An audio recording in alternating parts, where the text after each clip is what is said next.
Assalamualaikum warahmatullahi wabarakatuh.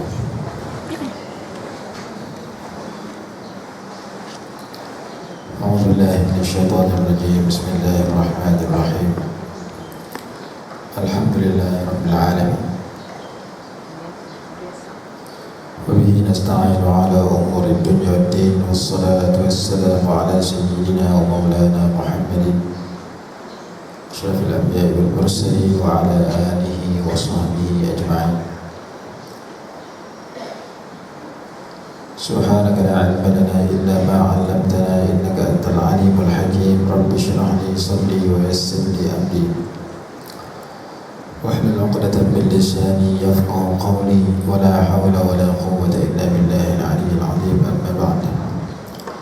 يقول المؤلف رحمه الله تعالى ونفعنا والمسلمين بعلومه في الدارين kesurat 5, kemuliaan ilmu dan kelebihannya. Kemuliaan ilmu itu dimiliki oleh setiap orang, malah dikhususkan kepada manusia. Semua ciri selain daripada ilmu dikongsi bersama oleh manusia dan lain-lain makhluk haiwan, seperti ciri-ciri keberanian, garang, kuat, baik, sayang dan lain-lain, lagi kecuali ilmu. Dengan memiliki ilmu Allah menzahirkan kelebihan Nabi Adam alaihi salatu wassalam terhadap para malaikat serta menyuruh mereka sujud kepadanya. Sesungguhnya kemuliaan ilmu itu ialah kerana ia menjadi sebab seseorang itu bertakwa, yang mewajarkannya mendapat kemuliaan di sisi Allah Ta'ala dan kebahagiaan yang abadi, seperti yang diungkapkan oleh sebuah syair yang ditujukan kepada Muhammad bin Al-Hasan ibn Abdullah. Ta'allam fa innal ilma zainun li ahlihi wa fadlun wa unwanun. Wa unwan ain dengan dhammah, bukan wa unwan, wa unwan. Wa fadlun wa unwan li kulli al-mahamidi. Wa kun mustafidan kulla yawmin ziyadatan min al-ilmi. Wasbah, bukan wa asbah, wasbah. Fathah pada hamzah itu padamkan hamzah, padamkan fathah. Waw fathah, sin sukun. Wasbah fil amr. Wasbah bermakna dan berenanglah kamu. Wasbah, sabaha yasbahu. Wasbah fi buhuril fawaidi. Ya tu hamzah, bukan fawaidi, fawaidi ada hamzah. Tafaqqah fa innal fiqha afdalu qaidi ila al-birri wat taqwa wa a'dalu qasidi. Huwa al-'alam, bukan huwa al-'ilm, huwa al-'alam. Ain fathah, lam fathah. Al-'alamu maksudnya panji ataupun bendera, bukan ilmu. Ilmu adalah ilmu. Huwa al-'alamu, huwa al-'alamu al-hadi ila sunanil huda. Huwa al-hisnu, ha tu kasrah. Huwa al-hisnu yunji min jami'i syada'idi. Ada hamzah sebelum dal. Fa inna faqihan wahidan mutawarri'an ashaddu 'ala asy-syaitani min alfi 'abidi. Pelajarilah kerana ilmu itu adalah perhiasan bagi ahlinya, serta kelebihan dan lambang bagi segala sifat kepujian yang diterima daripada Allah Subhanahu dan manusia. Ta'allam, belajarlah. Fa innal ilma zainun li ahlihi, sesungguhnya ilmu itu perhiasan kepada ahlinya. Wa fadlun wa unwanun, kemuliaan dan tanda li kullil mahamidi, bagi setiap sifat yang terpuji. Ta'allam di sini kalau orang ilmu sharah dia ala wazni tafa'ala. Tafa'ala banyak makna, salah satu maknanya ialah litakalluf wal mu'anah. Maksudnya berpenat lelah, susah untuk mendalami ilmu pengetahuan, seperti mana tafaqqah. falaula nafara min kulli firqatin minhum ta'ifatun liyatafaqahu fid din. Quran kata dalam surah At-Taubah, yatafaqqah maksudnya mempelajari dengan bersungguh-sungguh, bersusah payah untuk menjadi orang yang faqih, faham agama, ataupun orang yang muta'allim, seorang yang berilmu. Kemudian dia kata dalam baris yang kedua, wa kun mustafidan kulla yawmin ziyadatan. Jadikan dirimu setiap hari mendapat manfaat daripada ilmu pengetahuan, serta ziyadatan bertambah, setiap hari menambah ilmu. Setiap hari perlu kita menuntut ilmu, ilmu yang mendekatkan diri kita kepada Allah. Dalam sebuah hadis disebutkan, ma min yawmin طلعت عليه الشمس لا أزداد فيه علما يقربني إلى الله عز وجل فلا بورك لي في طلوع الشمس ذلك اليوم. Tidak ada suatu hari yang terbit matahari padanya lalu aku tidak menambah ilmu yang mendekatkan diriku kepada Allah, maka tidak ada keberkatan pada hari bagiku pada hari tersebut. Jadi setiap hari kena ada ilmu baru yang kita peroleh. Setiap hari mesti kita tambah ilmu pengetahuan. Wasbah fi buhuril fawaid, dan berenanglah kamu di dalam lautan faedah, dalam lautan yang penuh dengan ilmu pengetahuan dan manfaat. Berusahalah dalam mendalamkan ilmu fiqh, ilmu tentang memahami agama, kerana ilmu fiqh itu adalah sebaik-baik panduan, afdalul qaidi, sebaik-baik pemandu ilal birri wat taqwa, kepada kebaikan dan ketakwaan, wa a'dalul qasidi, dan tujuan yang paling adil. Huwal alamul hadi, ia merupakan, ia umpama panji yang memberi petunjuk, umpama bendera yang memberi petunjuk, ila sunanil huda, kepada jalan-jalan petunjuk. Huwal hisnu, ia umpama benteng, ia umpama kubu, yunji min jami'asy syada'idi, yang menyelamatkan daripada segala kesusahan. Fa inna faqihan wahidan mutawarri'an, sesungguhnya seorang ahli faqih yang wara', yakni yang mengawal dirinya daripada perkara haram dan syubhat. Wara' atau orang yang menjauhi yang haram dan yang menjauhi syubhat. Al-wara' bermakna tarki syubhat, meninggalkan sesuatu yang tidak jelas, yang kesamaran antara halal dan haram. Sesungguhnya seorang ahli faqih yang wara' asyaddu 'ala syaitani, lebih sukar bagi syaitan min alfi 'abidi, daripada merosakkan ahli ibadat yang tidak wara'. Syaitan lebih senang menyesatkan ahli ibadat yang tidak berilmu daripada seorang ahli ibadat yang berilmu. Bahkan ada kenyataan yang berbunyi, naumu alimin afdalu khairun min ibadati jahilin. Tidurnya orang yang berilmu lebih baik daripada ibadat orang yang jahil. Kerana orang yang jahil, dengan sebab dia jahil, kadang-kadang dia beribadat dengan dimasuki sifat ujub, riya dan sebagainya. Sementara tidur orang alim dengan niat yang baik, nak melihara dirinya daripada melakukan dosa, tidurnya jadi pahala. Makannya orang alim jadi pahala. Orang alim makan dengan niat taqawi ala ta'atillah, untuk menguatkan tubuh badan bagi melakukan ibadat kepada Allah Subhanahu wa taala, maka makannya menjadi pahala. Salah satu niat orang yang makan disebut dalam kitab Ihya Ulumuddin, littaqawi ala ta'atillah. Setelah kita makan, tubuh badan kita kuat. Setelah kita mendapat kekuatan dengan sebab makanan itu, kita menjadi orang yang taat kepada Allah. Allah berfirman dalam Al-Quran, kulu minat tayyibat wa'malu salihah.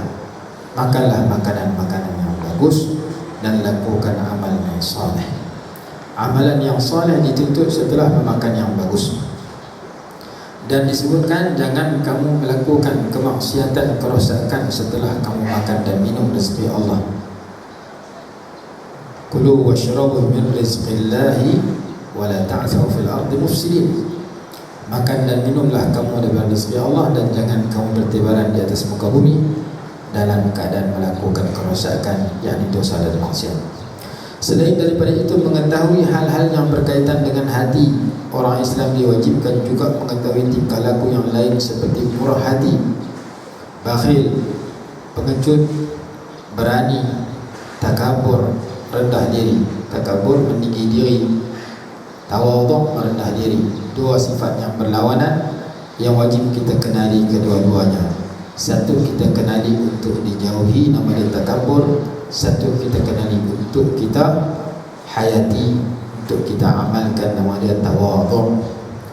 Ulama menyebut araftu syarra la min ajlihi wa innama litawaqqihi man lam ya'rif syarra yushiku an yaqa'a fihi. Aku mengenali keburukan bukan untuk melakukan keburukan, tetapi untuk mengawal diriku daripada terjerumus kepada keburukan. Orang yang tidak mengenali keburukan dibimbangi dia terjatuh ke dalamnya dalam keadaan dia tidak menyadarinya. Takabur sifat yang buruk yang wajib kita kenali dan kita buang daripada diri kita. Apakah sebab seseorang itu menjadi takabur? 8 sebab. Senarai ke-8 sebab itu disebut dalam kitab Ihya Ulumuddin. Kita kena kenali sebab kita menjadi takabur. Sebab kita ada ilmu, kita takabur kepada orang yang kurang ilmu. Sebab kita banyak ibadat, kita takabur kepada orang yang kurang ibadat. Sebab kita banyak harta, kita takabur kepada orang yang tidak ada harta ataupun kurang harta. Sebab gelaran kita hebat, kita takabur kepada orang yang tidak ada gelaran. Kesemuanya itu menjatuhkan darjah kita dan menjauhkan daripada Allah SWT. Kerana Allah mengharamkan takabur kepada setiap manusia. Sesiapa yang cuba merebut sifat itu, dia telah menempah kemurkaan Allah SWT. Al-kibriya'u ridai wal 'azamatu izari. Takabur itu selendangku, pakaian aku, sifat aku. Barang siapa yang cuba mengambil daripada aku, nescaya aku akan memeranginya, memusuhinya, dan aku tidak peduli. Dalam hadis qudsi disebutkan demikian. Takabur kerana agama, takabur kerana dunia. Takabur kerana agama ada dua, iaitu ilmu dan ibadat. Takabur kerana dunia, banyak bos takabur kepada pekerja dia. Orang kaya takabur kepada orang fakir. Orang kuat takabur kepada orang lemah. Orang yang cantik takabur kepada orang bodoh. Lelaki yang handsome takabur kepada lelaki yang tak handsome. Orang yang putih takabur kepada orang yang hitam. Orang yang hitam takabur kepada orang yang hitam gelegam. Aku hitam, aku hitam cita pok manggis. Hitam aku hitam kopi susu, hang kopi o tu.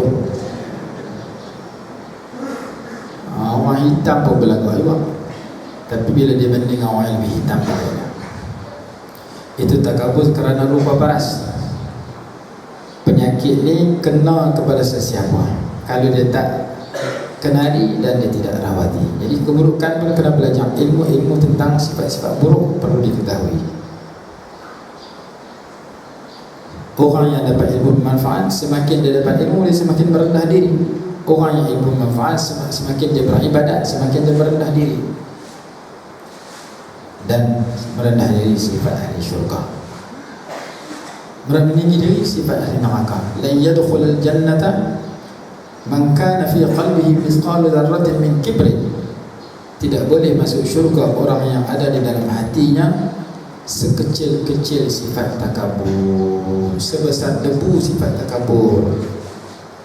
Jadi kita kena kenali apakah punca seseorang itu merasakan dirinya lebih hebat daripada orang lain. Dan orang yang mengenali diri dia, man arafa nafsahu faqad arafa rabbahu, sesiapa yang mengenal dirinya maka dia kenal Allah.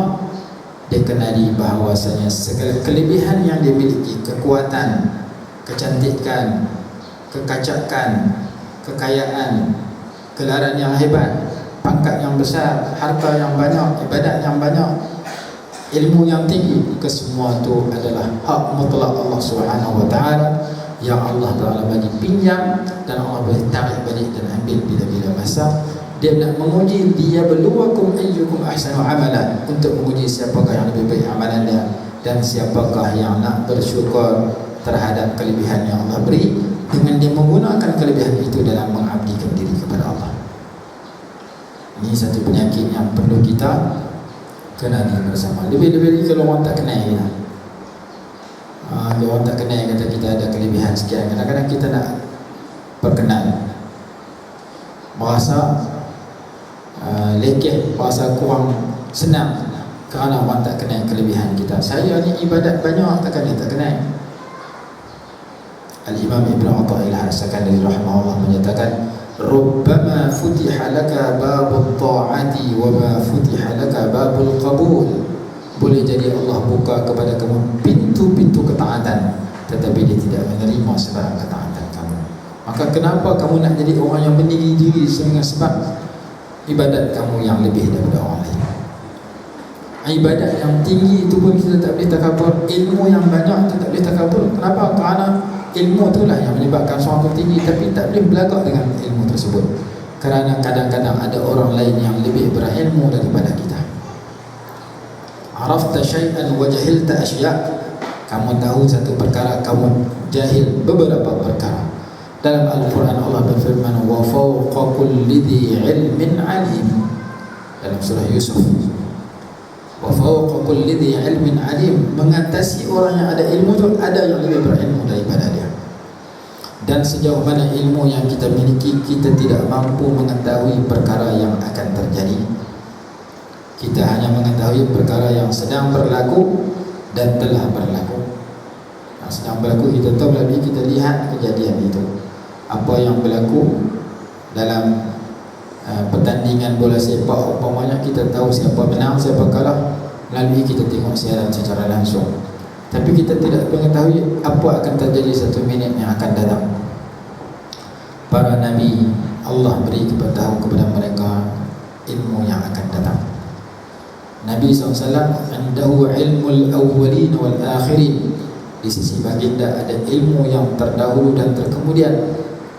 Sebelum terjadinya alam, Rasulullah dah tahu kisah Nabi Adam AS. Setelah berlakunya kiamat, Rasulullah tahu apa yang akan berlaku. Yang Rasulullah jelaskan dalam Al-Quran dan hadis yang dikenali sebagai as-sam'iyat, perkara-perkara yang hanya diyakini melalui sam'iyat, mendengar dengan telinga, iaitu perkara-perkara ghaib. Nabi SAW berdoa, wa qur rabbi zidni ilma, dan katakanlah, wahai Tuhanku, tambahkan kepada aku ilmu pengetahuan. Nabi Yusuf AS boleh mentakwil mimpi. Dia tidak berbangga dengan ilmu itu, tidak menyandarkan ilmu itu miliknya, tetapi dia berkata, dzalikuma mimma 'allamani rabbi. Ini adalah sebahagian daripada ilmu yang Allah ajarkan kepada aku. Hak Allah yang bagi kepada aku, bukan hak aku. Nabi Sulaiman diberikan mukjizat, diberikan perkara luar biasa, boleh memindahkan tempat duduk Puteri Balqis daripada negara Yaman ke negara Palestin dalam masa tak sampai sekelip mata. Yang dilakukan oleh seorang hamba Allah yang saleh, seorang menteri. Qabla an yartadda ilaika tarfuk, sebelum mata kamu berkejip, aku akan minta kepada Allah akan memindahkan satu karamah yang Allah beri kepada hamba Allah tersebut. Nabi Sulaiman yang diberikan berbagai kelebihan yang luar biasa. Manusia dan jin menjadi tenteranya, menjadi rakyatnya. Burung di udara, semut berbicara, dia faham. Dia berkata, hadza min fadli rabbi liyabluwani aashkuru am akfur. Hadza min fadli rabbi, kelebihan yang aku dapat ini min fadli rabbi, sebahagian daripada kelebihan yang Allah kurnia kepada aku. Liyabluwani, untuk menguji aku, aashkuru am akfur, sama ada aku nak menjadi orang yang bersyukur ataupun orang yang kufur. Jadi sejarah para nabi, kenapa mereka menjadi orang yang tinggi? kerana mereka melihat kelebihan yang mereka dapat adalah hak Allah yang Allah bagi kurnia dan anugerah kepada mereka. Kita akan menjadi rosak apabila kita merasakan kelebihan yang kita dapat hak kita. Iblis alaihi la'natullah ketika ditanya oleh Allah, kenapa tak mau sujud hormat kepada Nabi Adam, dia jawab, qala ana khairun minhu khalaqtani min narin wa khalaqtahu min tin. Kata Iblis, dia lebih baik daripada Nabi Adam kerana Allah ciptakan dia daripada api dan ciptakan Nabi Adam daripada tanah. Sifat ujub ada pada diri Iblis. Ujub dan perasaan sorang-sorang. Riak ni kita buat setiap perkara kerana nak tunjuk ke orang. Orang ada jadi riak, orang tak ada tak boleh nak buat riak. Tapi yang ujub, orang tak ada ke orang ada, dia perasaan sorang-sorang, kagum kepada diri sendiri. Hebatnya aku pandai masak. Aku kalau masak memang sedap. Aku kalau masak pedas, jadi asam pedas. Orang lain masak asam pedas, jadi pedas masak. Tukang masak perasaan sorang-sorang. Kita kalau ada perasaan ujub, lingkup rosak tu. Jadi kita baca kenapa Allah berikan kelebihan kepada para nabi, kerana para nabi mentarbiyah umat dengan melihat segala kelebihan yang Allah bagi hak Allah Ta'ala. Mana bukti? Bukti dia banyak, antaranya bacaan yang kita baca ketika mendengar azan, hayya 'alas salah, hayya 'alal falah, kita baca la haula wala quwwata illa billahil aliyyil azim. Tidak ada daya upaya untuk mengelakkan diri daripada melakukan dosa maksiat. Tidak ada kekuatan untuk melakukan ketaatan dan ibadat, melainkan hanya dengan pertolongan Allah Subhanahu wa taala. Saya boleh kawal diri saya daripada buat dosa salah. Saya boleh kontrol diri saya untuk melakukan segala kebaikan hanya apabila saya mendapat pertolongan, taufik dan hidayah daripada Allah Subhanahu wa taala. Kita mengaku suatu la haula wala quwwata illa billah, bahwasanya kita hanya boleh jadi orang baik dan boleh tinggal benda jahat dengan pertolongan Allah. Kalau Allah Ta'ala tak tolong, tidak ada siapa yang selamat. Wala takilni ila nafsi tarfata ainin wala aqalla min dhalika ya ni'mal mujib. Jangan engkau serahkan diri aku kepada nafsu aku walaupun sekelip mata, walaupun kurang daripada sekelip mata. Wahai Allah, Tuhan yang maha memakbulkan permohonan. Kalau Allah serah diri kita kepada nafsu kita kalah dengan nafsu amarah bisu, jangan rosak tu. Jadi kita boleh buat kebajikan, boleh baca subhanallah, boleh sujud, boleh baca zikrullah, boleh datang belajar, boleh berada dalam kumpulan golongan yang betul, mazhab ahli sunnah wal jamaah. Ini anugerah Allah yang luar biasa. Lebih-lebih lagi nikmat iman dan Islam yang kita baca dalam wirid. Alhamdulillah ala ni'matil imani wal islami wa huma min a'zamin ni'ami wa kafa bihima min ni'mah. Alhamdulillah, segala puji bagi Allah ala ni'matil imani wal islam, di atas anugerah nikmat iman dan Islam, wa huma min a'zamin ni'am, dan kedua-duanya merupakan antara nikmat yang terbesar. Wa kafa bihima min ni'mah, cukuplah dengan Islam dan iman itu sebagai nikmat. Nikmat lain, nikmat kesihatan, nikmat masa lapang, nikmat kekuatan, nikmat harta, nikmat pengikut, nikmat keluarga, nikmat kenderaan, nikmat tanah, nikmat gelaran yang hebat, nikmat teman yang ramai. Semua itu nikmat yang kedua. Nikmat yang paling besar, nikmat iman dan Islam. Dan Allah berfirman dalam Al-Quran, wa ma bikum min ni'matin fa min Allah. Apa sahaja nikmat yang kamu dapat, ia datang daripada Allah. Nikmat benda yang menyukakan kita. Apa sahaja benda yang menggembirakan kamu, yang kamu perolehi, ia bukan datang daripada YB kamu, ia bukan datang daripada mak ayah kamu, ia bukan datang daripada doktor kamu, ia datang daripada Allah pada hakikatnya. Maka tidak ada seorang yang boleh merasa ego dengan kelebihan nikmat yang diperolehi, kerana dia membaca Fatihah. Surah Al-Fatihah mengajar siratal ladzina an'amta, jalan orang-orang yang engkau beri nikmat. Nikmat itu disandarkan kepada engkau, kepada Allah. Kesesatan dan kebencian tidak disebut engkau sesatkan, engkau benci, tapi nikmat disebut engkau akan berikan. Engkau itu Allah Ta'ala.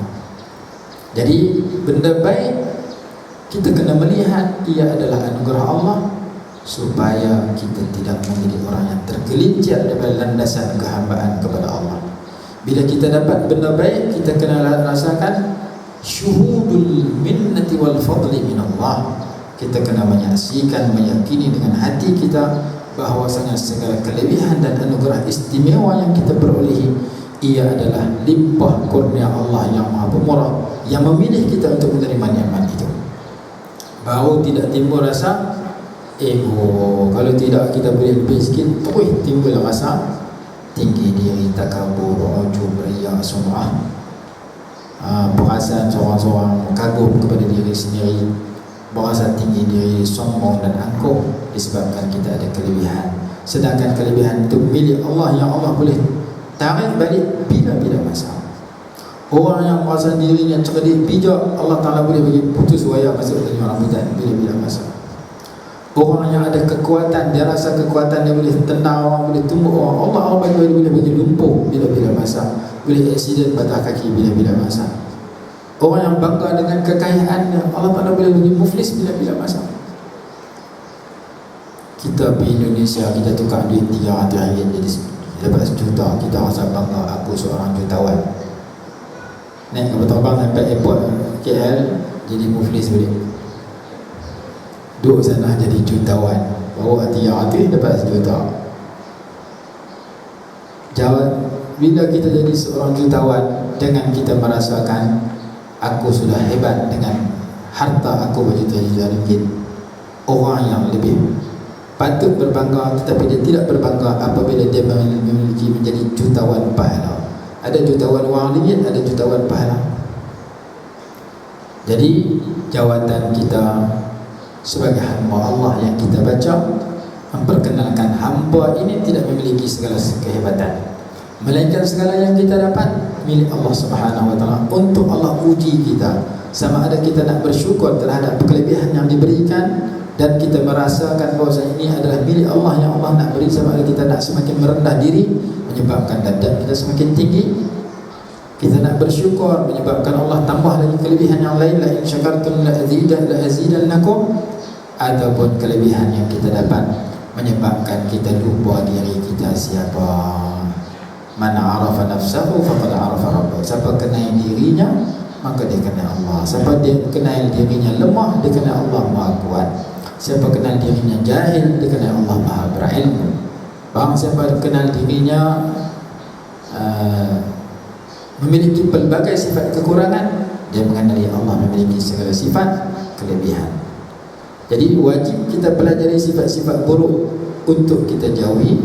Di antara sifat buruk yang boleh kena kepada sesiapa ialah sifat takabur. Lawannya tawadhu. Sebagian ulama menyatakan tawadhu itu ketua segala akhlak yang mulia.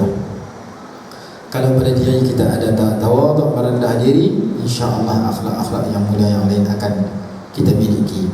Kalau tidak ada rendah diri, semakin tinggi diri dengan keduniaan yang bukan hak kita, pada hakikatnya ia adalah milik Allah Subhanahu wa Ta'ala, dibimbangi sifat-sifat yang mulia yang lain tidak dapat kita miliki.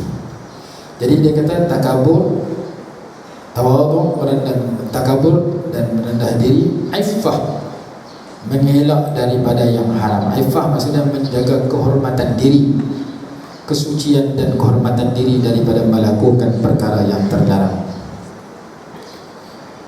Berlebihan, membazir,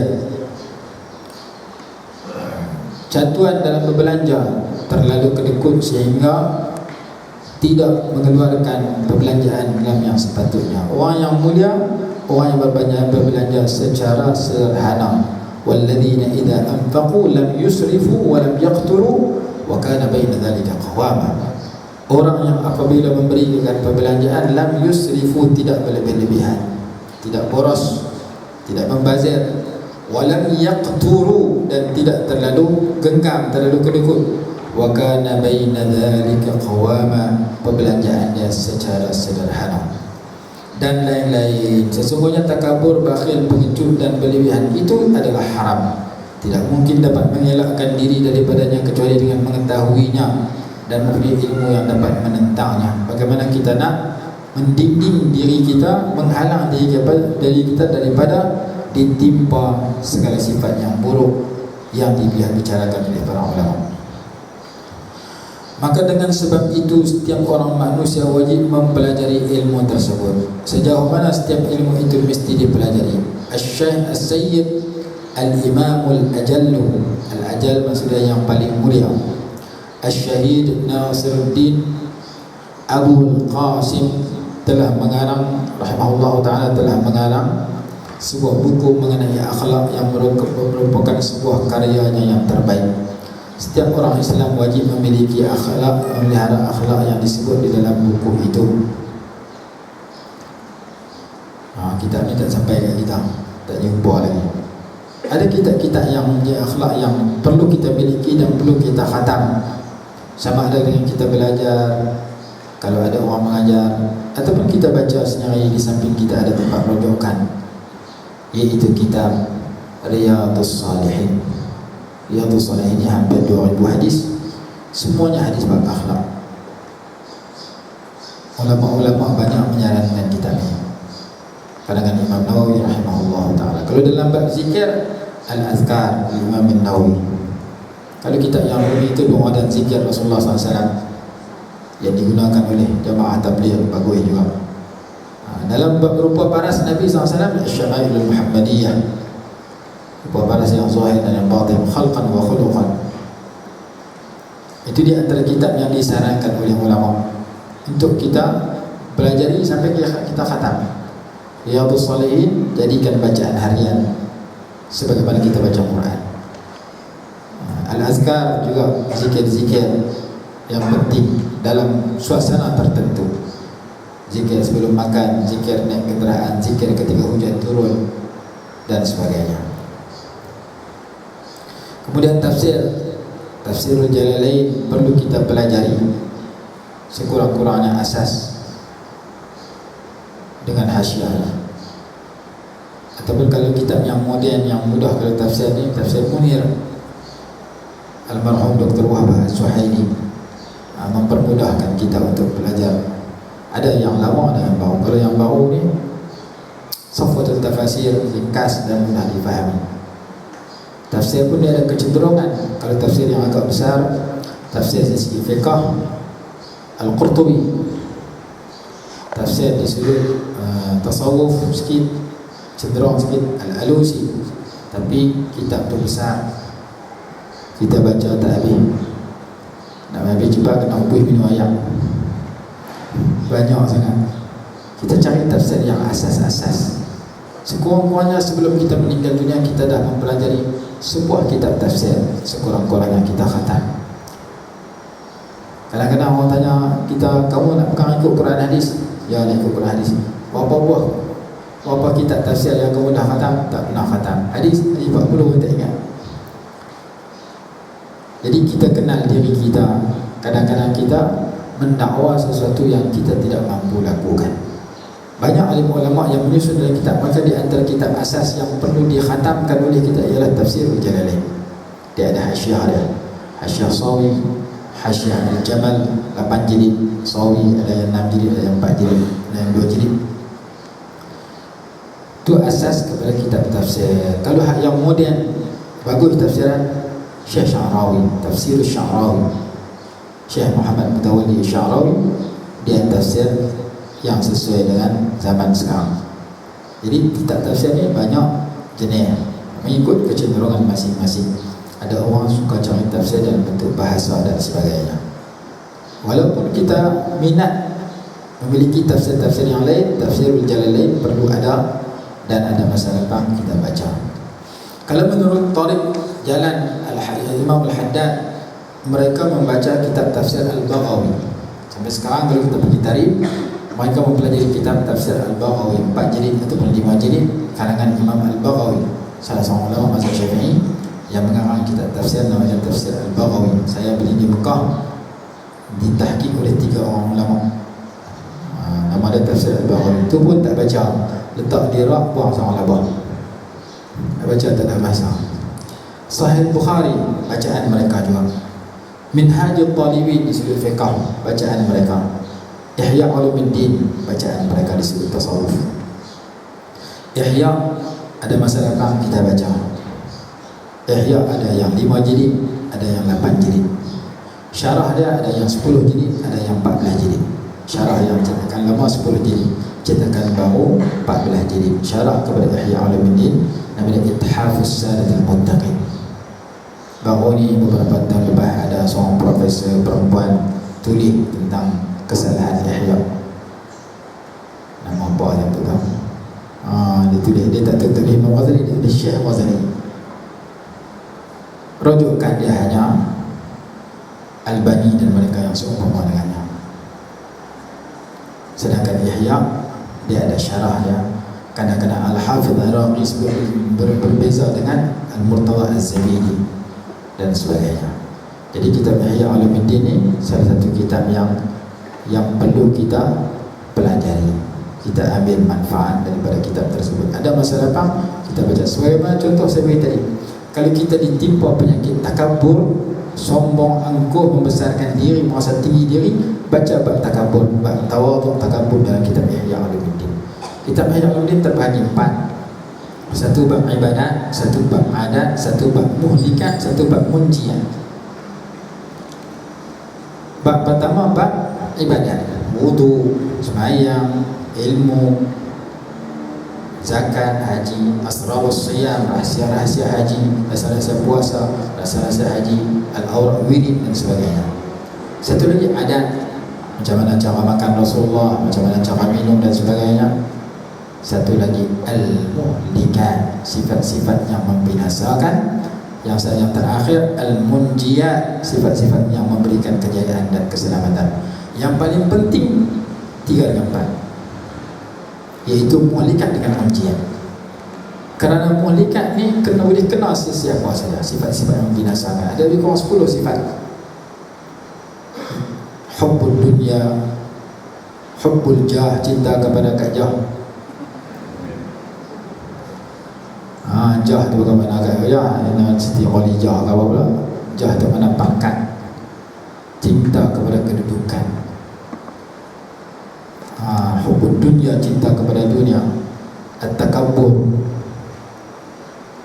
Lalu kita mengenali sifat-sifat yang membinasakan. Kita tak mampu baca Ihya kerana bahasa Arab. Kalau nak bahasa terjemah Melayu tak ada, bahasa Malaysia ada, bahasa Indon takut kita terjemah boleh bisa mana lain kacau. Kita cari ringkasan Ihya. Ringkasan Ihya banyak. Mukhtasar Minhajul Qasidin, Mau'izatul Mu'minin, Sailus Salikin, Hidayatus Salikin, Bidayatul Hidayah. Kitab-kitab kecil-kecil yang ada huraian semua ayat, cuma ringkas. Dalam Bidayatul Hidayah kata bahaya lidah ada 8, dalam Ihya kata 20. Ada masalah apa? Kita baca Ihya. Ada orang kata tak boleh pakai Ihya, ada hadis palsu, ada hadis lemah. Baca dulu baru komen. Kadang dia tak baca, dia pergi dengar orang komen, dia komen. Seorang ulama kritik kitab kritik Imam Ghazali. Lalu orang bawa kitab Ihya bagi dia baca tanpa menyebut nama kitab. Buang ayat Quran, buang hadis, ambil nasihat-nasihat dalam tu. Dia baca, kalau nasihat ni memang bagus. Siapa yang karang? Imam Ghazali akan mengutuk dia. Habib Umar dalam satu ceramah dia cerita satu masa seorang hamba Allah bermimpi melihat Nabi SAW duduk dengan Nabi Musa. Nabi Musa bertanya kepada Nabi SAW tentang hadis, ulama ummati ka'anbiya'i Bani Israel. Ulama umat di kalangan umat aku macam para nabi di kalangan Bani Israel. Siapakah ulama di kalangan umatmu, wahai Nabi Muhammad, wahai Rasulullah, yang seumpama nabi di kalangan Bani Israel? Lalu Nabi SAW panggil Imam Ghazali, Muhammad bin Muhammad Al-Ghazali.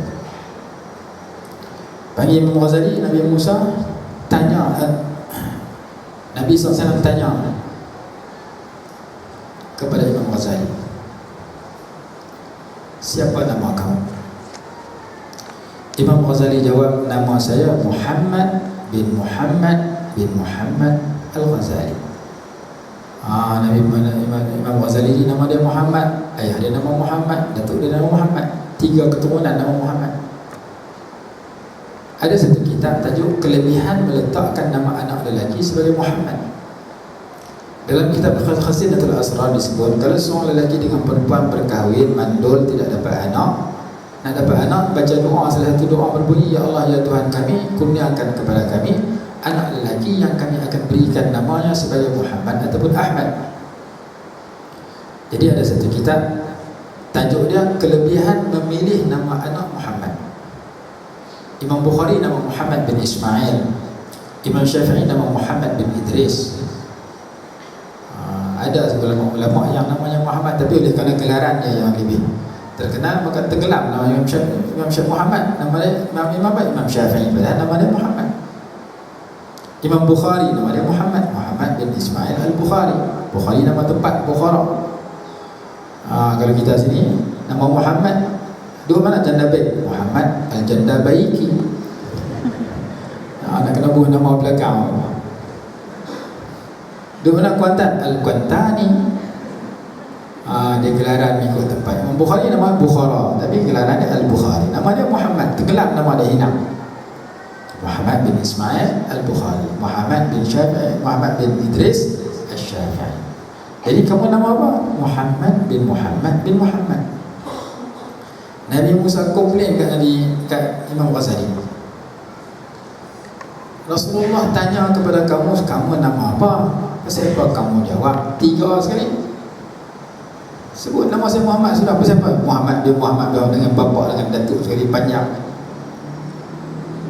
Lalu Nabi Imam Ghazali bertanya kepada Nabi SAW, wahai Rasulullah, ata'addabu ma'ahu wa askut am ujib? Wahai Rasulullah, saya nak beradab dengan Nabi Musa, saya nak berdiam diri dengan soalan Nabi Musa, ataupun saya nak jawab?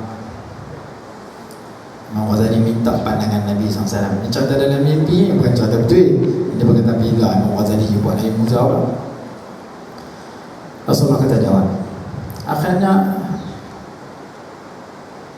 Imam Ghazali tanya kepada Nabi Musa, saya nak bertanya Tuan.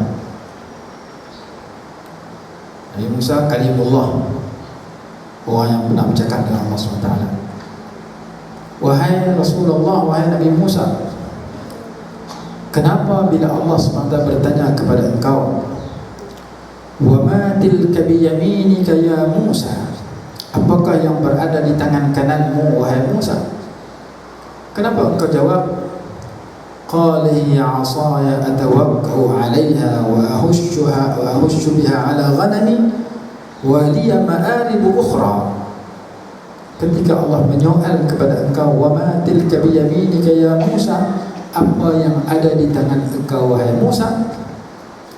Nabi Musa menjawab, qala hiya 'asaya, ia adalah tongkat aku, atawakkau 'alaiha, aku bersandar pada tongkat aku, wa ahushu biha 'ala ghanami, aku gunakan tongkat aku untuk memukul ranting kayu, ranting pokok, untuk menggugurkan daun-daun untuk dimakan oleh kambingku, waliya fiha ma'arib ukhra, dan bagiku ada hajat-hajat dan tujuan yang lain. Kenapa bila Allah Ta'ala tanya, wa ma tilka biyaminika ya Musa, seperti engkau jawab, qala hiya 'asaya, sudah jawab tongkat aku sudah, bersama sambung panjang? Jawab Nabi Musa, kerana aku suka bercakap dengan Allah Subhanahu Wa Ta'ala. Tu yang aku jawab panjang. Jawab Imam Ghazali, kerana aku suka bercakap dengan Rasulullah SAW. Tu yang aku jawab panjang. Imam Ghazali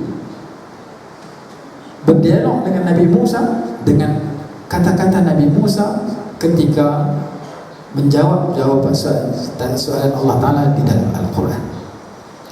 Imam Ghazali, Nabi Musa akur dengan kelebihan yang dimiliki oleh Imam Al-Ghazali rahimahullah ta'ala.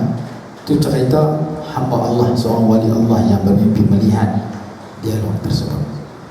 Jadi mimpi ini boleh jadi benar, boleh jadi salah. Cuma kalau ianya diceritakan oleh ulama dan ulama itu berbohong, dia telah menempah keburukan.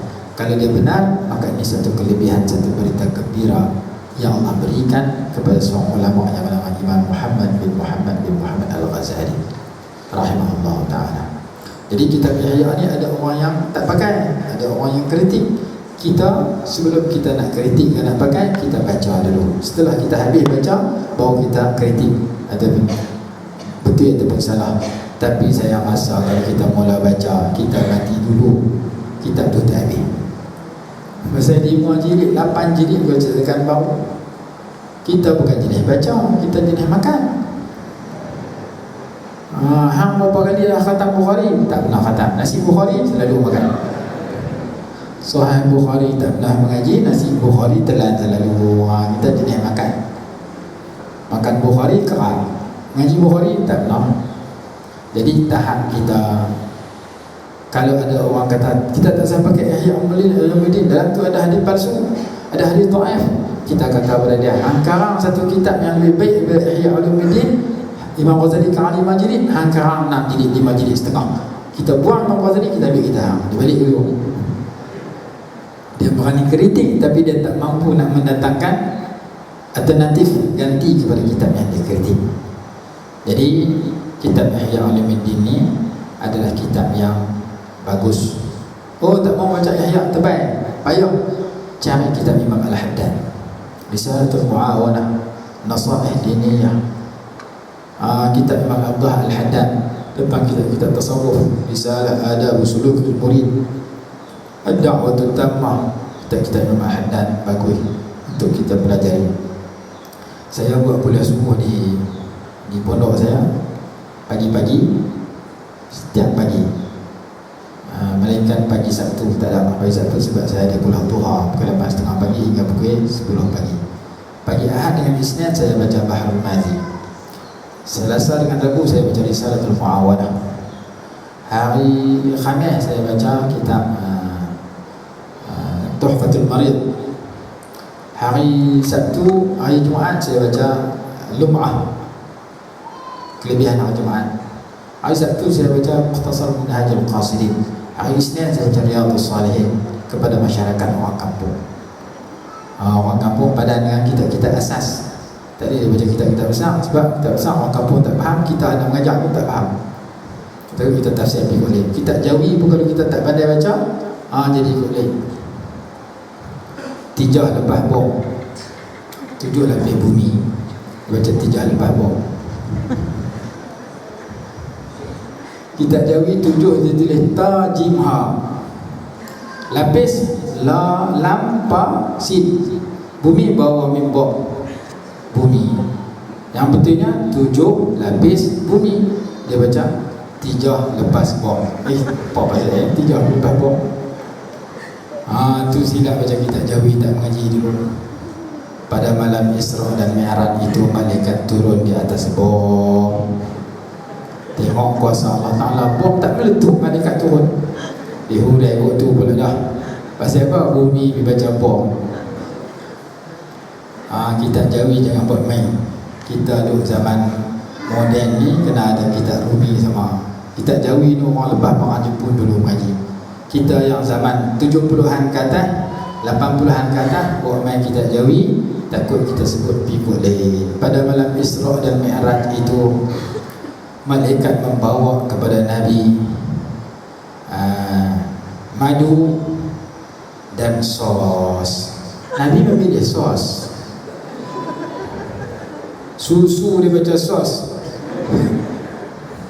Eja sin waw sin, susu. Dia baca sos. Tengok bagus makan sos ni.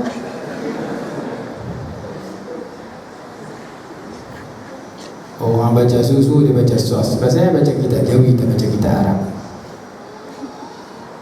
Di antara perkara yang dituntut ketika haji ialah Ramyul Jimar. Ramyul Jimar maksudnya melontar di jamrah, tempat pelontaran. Dia tak mengaji, dia baca sendiri. Masa dia baca, cetakan silap. Jimar tu hilang titik jim. Ramyul himar. Orang tuju jamrah, dia tujukan daerah. Pasal silap baca Al-habbatus sauda syifa'un min kulli da'. Habbah sauda itu penawar ubat bagi segala penyakit.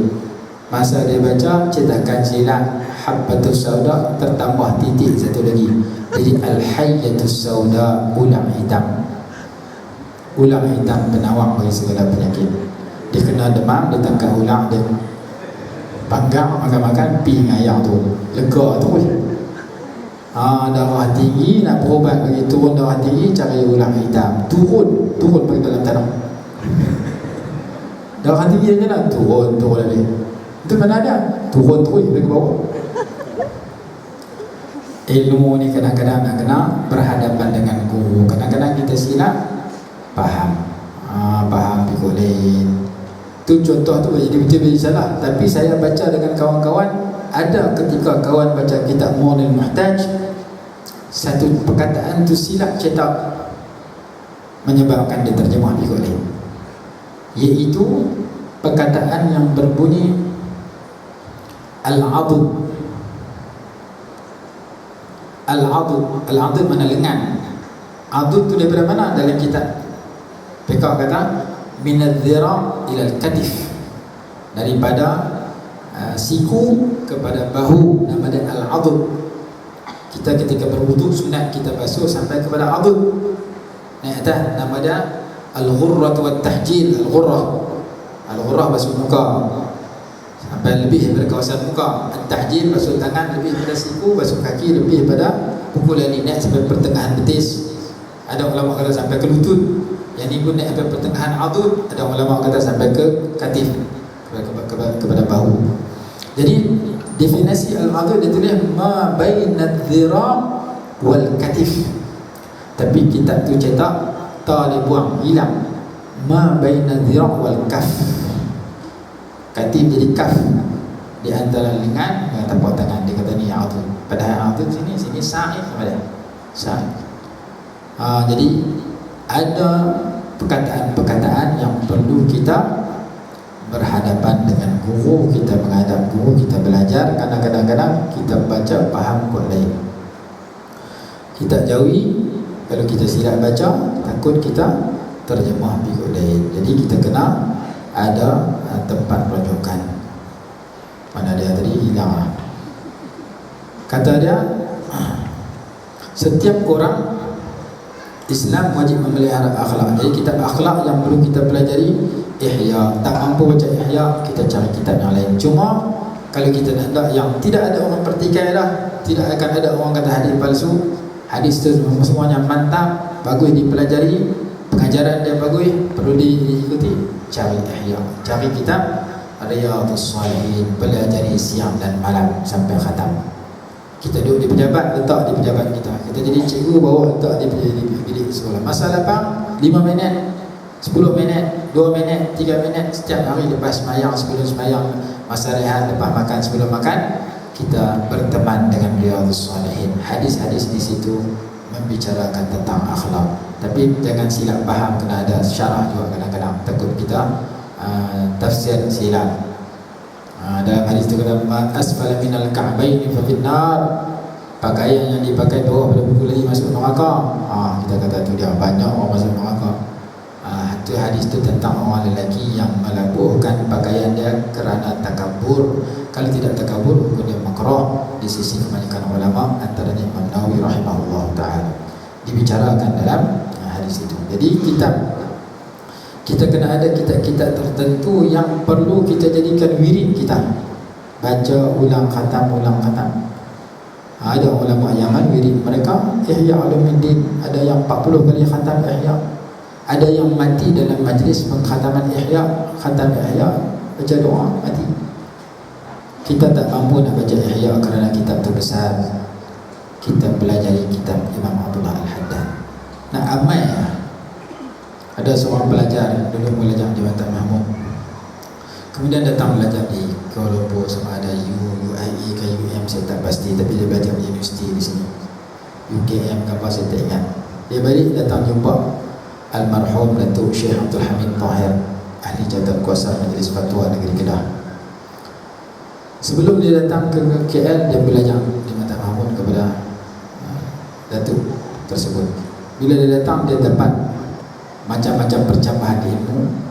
Lalu dia balik, dia pergi rumah Datuk Syekh Abdul Hamid Tahir.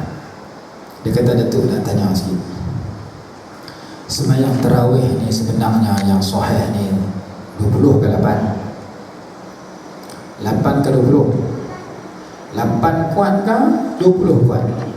Kalau 8 tu kuat, kenapa dia buat 20? 20 tu lemah. Kita buat yang kuat-kuat, yang sahih-sahih. Datuk tu kata, saya tak mau jawab 8 ke 20 yang kuat. Saya nak tanya satu ya. Sembahyang tahajud sebelah rakaat tu hadis sahih ke tak sahih? Sahih. Kamu sembahyang tak sebelah rakaat malam tadi? Kamu nak bertegak 8-20 sahih ataupun lemah? Kita tak saya tanya, tak saya jawab. Mungkin saya kata yang ni kuat, 20 kuat, kamu akan kata 8 kuat. Kalau saya kata 8 kuat, mungkin kamu kata 20 kuat. Kita tak sampai petikai yang kuat dan tak kuat. Kita ambil yang sepakat ulama kata kuat.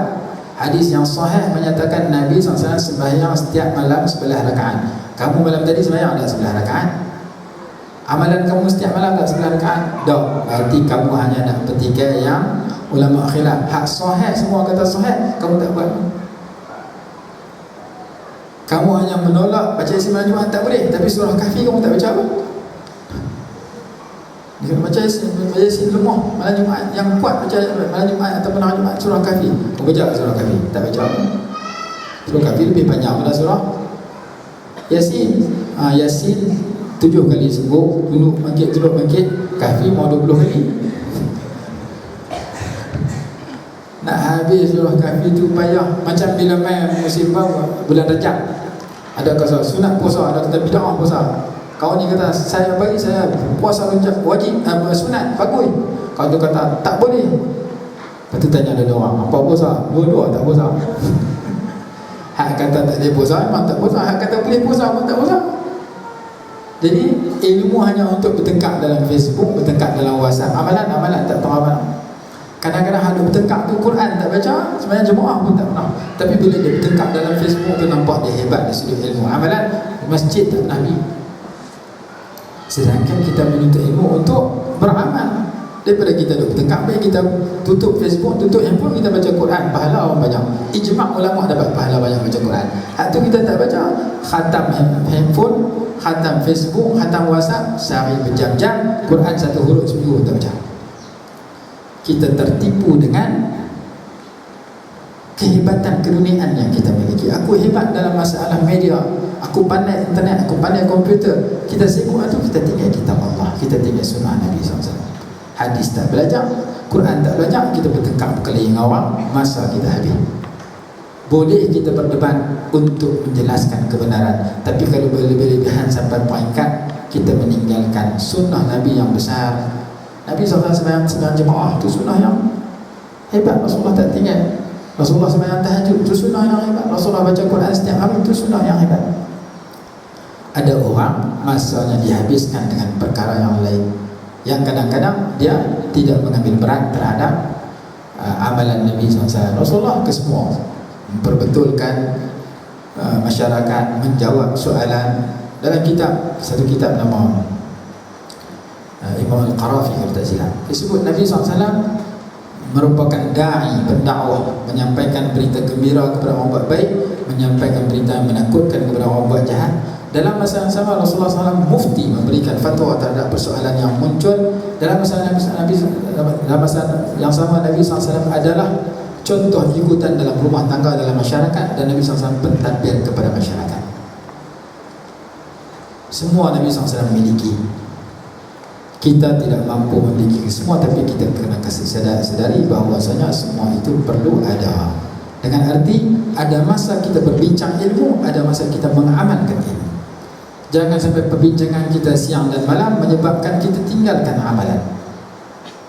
Berdebat pandai, berhujah pandai, tapi sembahyang jemaah tak pernah lakukan, Quran tak pernah baca, kitab tak khatam.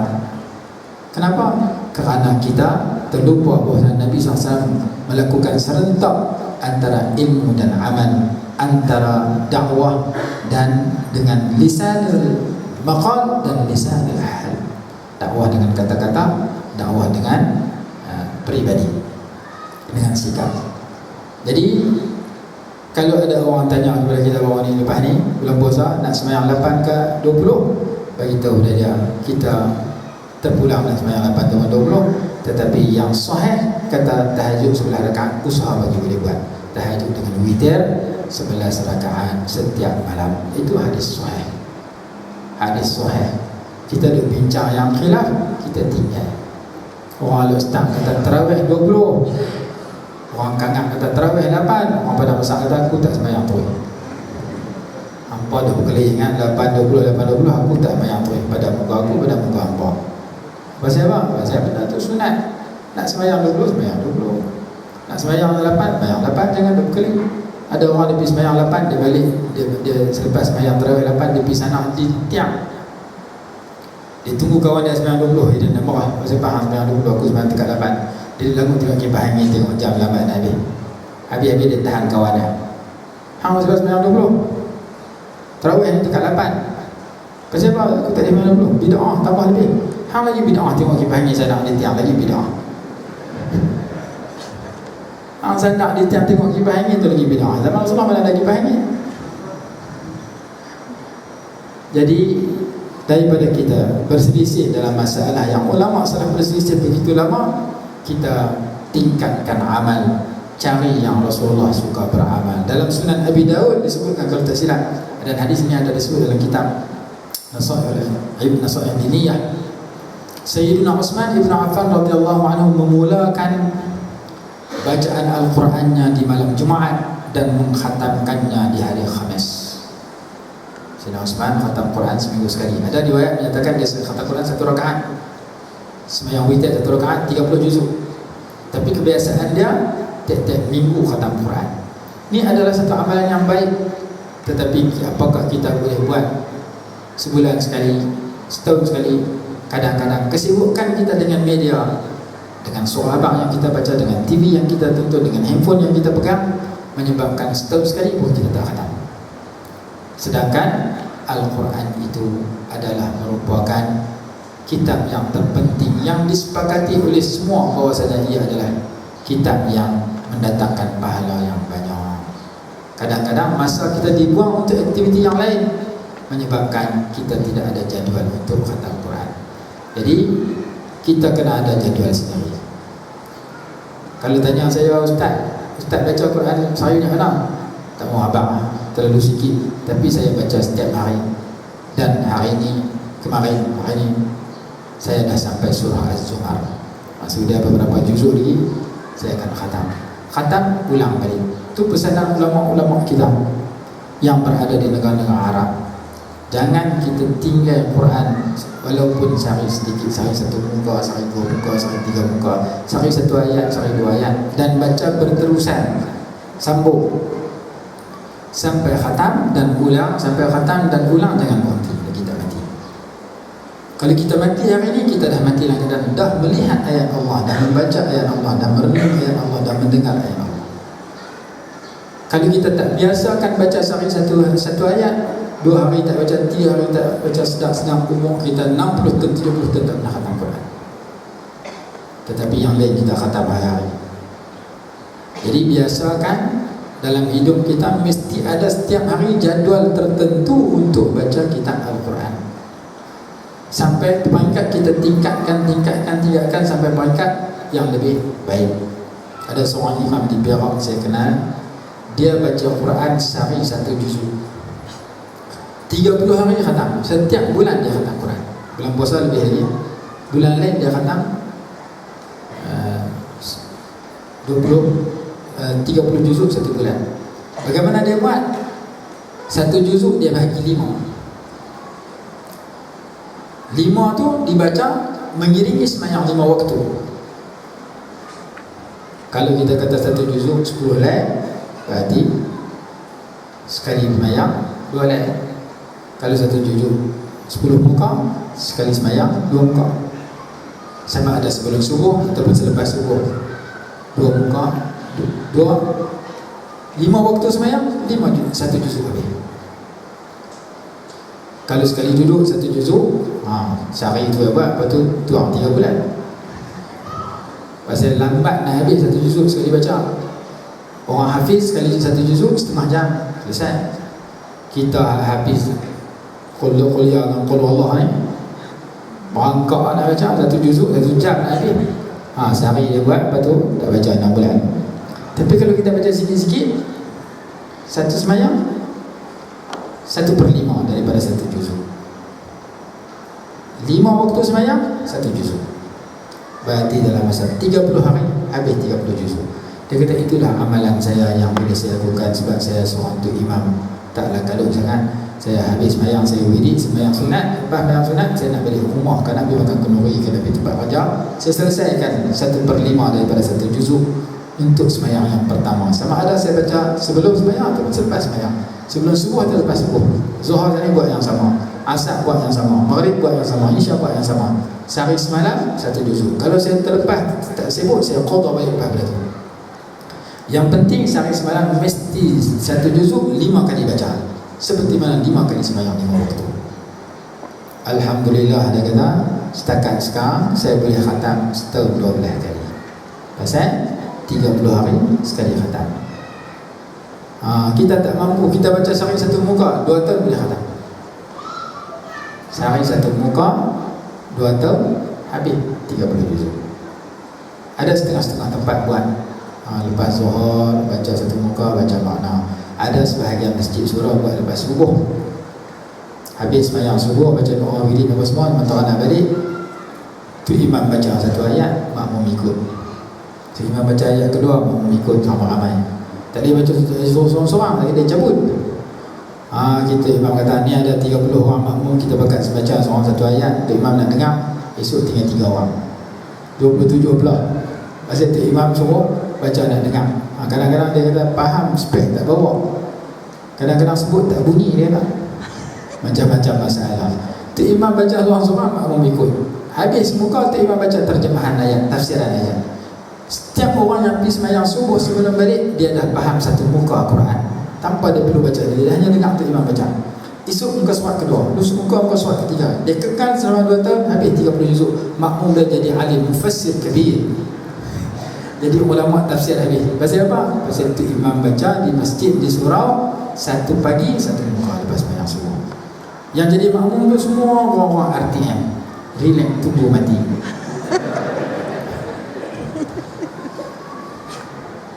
Tua-tua pasal muda-muda mana ada tu nak pergi kerja. Cik belajar sekolah tak ada, cikgu tak ada, pekerja kehilang semua pekat keluar nak pergi kerja. Ada tunggu tu.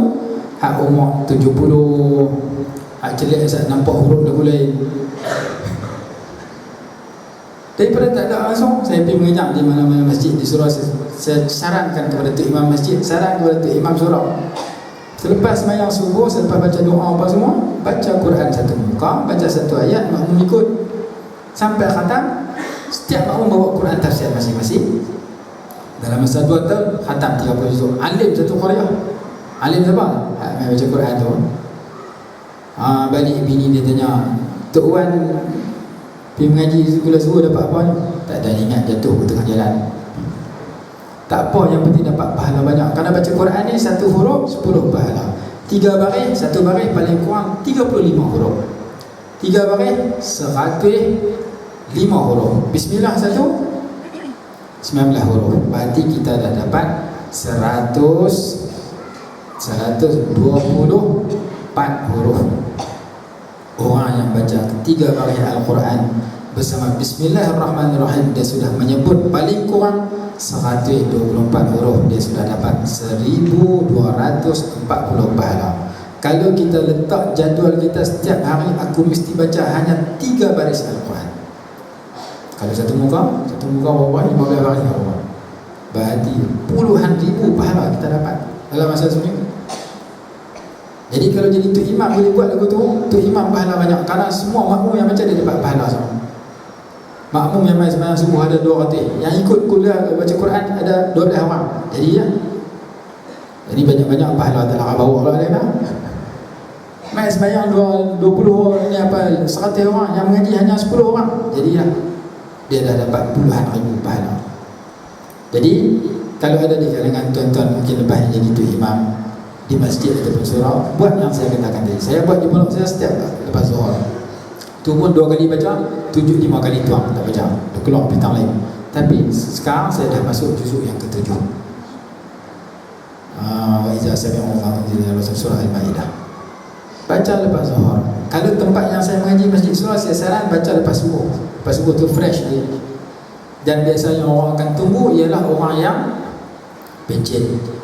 Ada jawatan belah awal, dia pun tak main terus main subuh. Tak apalah. Hari-hari mereka dengar Quran, hari-hari mereka baca Quran, hari-hari mereka melihat Quran, hari-hari mereka faham tafsiran Quran dengan tafsiran yang dibaca. Baca satu ayat, dia ikut sampai habis. 2 ayat, habis. 3 baris, 4 baris sampai habis satu muka. Habis satu muka dia pun baca tafsiran ayat ni bermaksud sekian-sekian. Habis tafsiran pimpinan Ar-Rahman, habis tafsiran yang mudah faham Indonesia dan sebagainya. Tutup baca doa, habis. Pagi esok muka kedua, lusa muka ketiga. Kalau dikekalkan selama 2 tahun, habis 30 juzuk. Ulang pula 2 tahun lagi, 30 juzuk dalam masa 4 tahun, 2 kali khatam. Sekurang-kurangnya Quran kita faham. Kalau tak faham pun pahala kita dapat berpuluh-puluh ribu dengan kita baca Quran setiap hari. Harap kita nak baca seorang, payah kita baca secara berjamaah. Jadi jangan tunggu bulan Ramadan. Saya duduk di Mesir dulu, Arab baca tiap-tiap pagi lepas sembahyang subuh. Kalau kita semua baca tiap-tiap masing-masing, boleh juga tadarus dalam sedemikian, ataupun kita baca secara berjamaah beramai-ramai. Kalau kita nak ambil masa lapang pegang Quran baca, susah. Suami isteri, anak-anak nak berhimpun baca Quran, payah. Kalau boleh buat, bagus. Maka kita buat di masjid ataupun surau tempat kita solat berjamaah. Untuk imam tak mau buat, kita buat sama-sama, kita halaqah sama kita 2 orang, 3 orang. Lama-lama orang akan bertambah.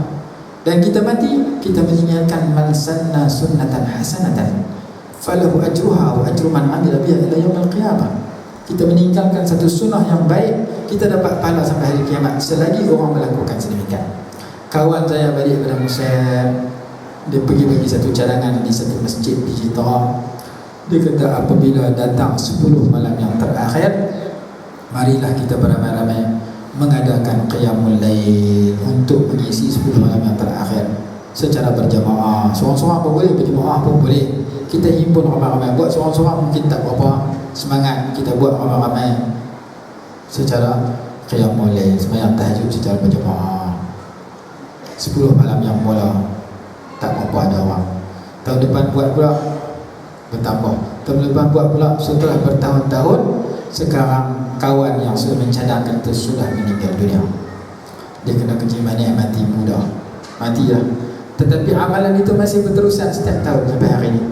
Bulan puasa orang akan buat kekal dah.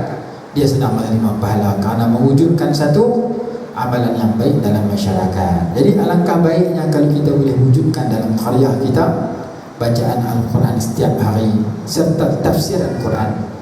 Habis muka baca mana? Kekalkan berterusan. Kita akan khatam dalam masa tak kurang, tak lebih daripada 2 tahun.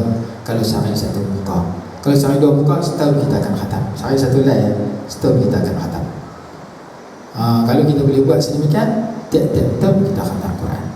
Kalau kita baca sendiri, sehari 3 muka, sehari 4 muka, tak sampai setahun kita akan khatam Quran. Kekalkan bacaan itu secara berterusan. Masa mengikut kelapangan dan kesibukan masing-masing. Biasakan mulut kita baca Quran setiap hari. Biasakan telinga kita dengar Quran setiap hari. Sementara kita nak tidur pasang Quran, saatnya kita lelong. Mungkin Quran tak berhenti. Ada CD, ada MP3 sekarang ni.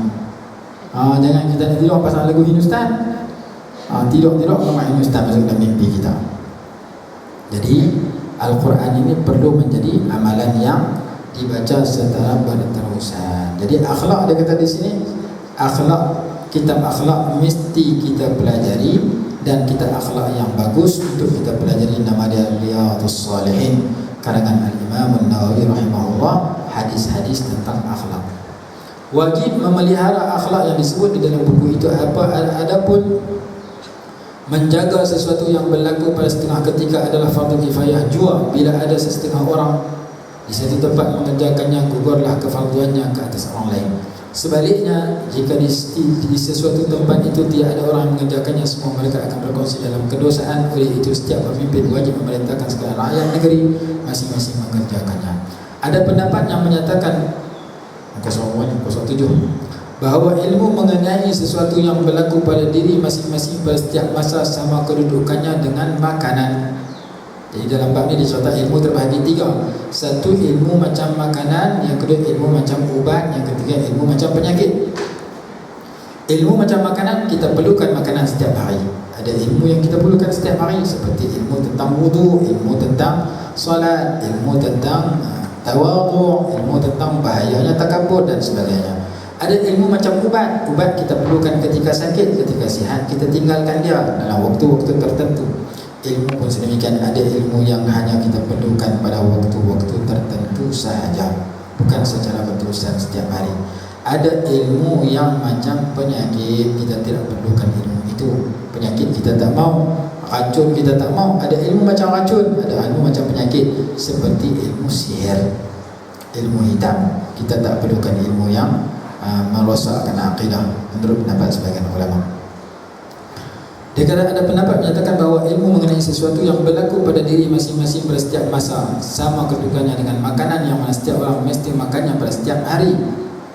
Manakala ilmu mengenai perkara yang berlaku pada sesetengah ketika sama kedudukannya dengan ubat-ubatan yang diperlukan kepadanya pada setengah ketika. Ilmu nujum, tenung nasib, sama kedudukan dengan ilmu penyakit, mengelakkan dari penyakit haram mempelajarinya kerana ia memberi mudarat dan tidak berguna. Ada kita baca dalam surah Abang ilmu bintang-bintang, skorpion dan sebagainya.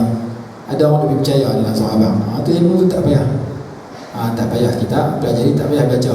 Buang masa. Karena ilmu itu kadang-kadang betul, kadang-kadang salah, dan tak boleh percaya tentang dakwaan-dakwaan yang tidak berasas demikian. Tidak mungkin seseorang dapat lari dari qada dan qadar Allah SWT. Oleh itu setiap orang Islam hendaklah memenuhi semua waktunya dengan berzikir kepada Allah. Ini yang bagusnya. Ilmu yang kita pelajari menyebabkan kita rajin berzikir ketika di khalayak ramai atau ketika bersendirian. Berdoa, rajin berdoa. Bertadarru', berdoa dengan merintih dan merendah diri kepada Allah. Membaca Al-Quran, memperbanyakkan sedekah yang merupakan penolak bala, dan memohon kepada Allah Ta'ala kemaafan, keafiat, afiat kesejahteraan, sihat wal afiat di dunia dan di akhirat, supaya Allah Ta'ala menjaganya daripada bala dan malapetaka. Ilmu yang betul yang menjadikan kita memenuhi waktu kita dengan zikrullah.